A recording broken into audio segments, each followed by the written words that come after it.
पावे पाए जनिया मैं के हाथे जोड़ा कंगना रुनु झुनो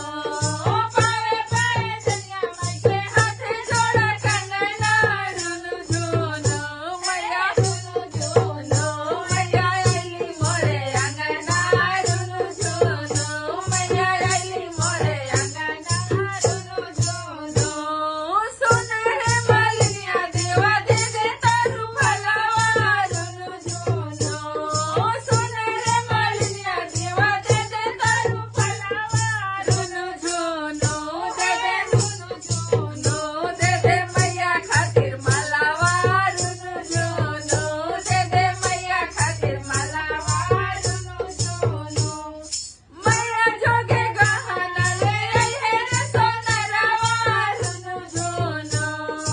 मैया जोगे गहना ले आई है रे सोनरावा रुनु झुनो रतन जड़ल जड़ल गहना रुनु झुनो रतन जड़ल जड़ल गहना रुनु झुनो मैया आई है मोरे अंगना रुनु झुनो मैया आई है मोरे अंगना रुनु झुनो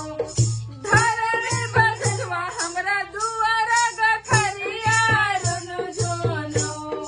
धर रे बजवा हमरा दुआरा गखरिया रुनु झुनो लेबो मैया लाई चुनरिया रुनु झुनो लेबो मैया लाई चुनरिया रुनु झुनो हमनी के सखी सभे धइल जाई कलसा रुनु झुनो हमनी के सखी सभे धइल जाई कलसा रुनु झुनो मैया पूरा करिहे ललसा रुनु झुनो मैया पूरा करिहे ललसा रुनु झुनो आइल बानी दर्शन करे माया के दुआरिया रुनु झुनो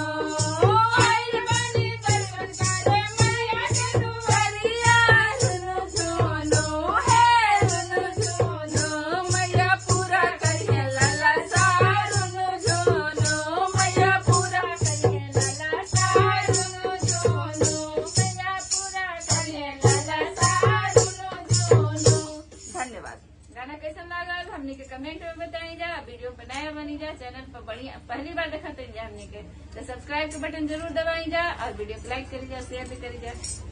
धन्यवाद।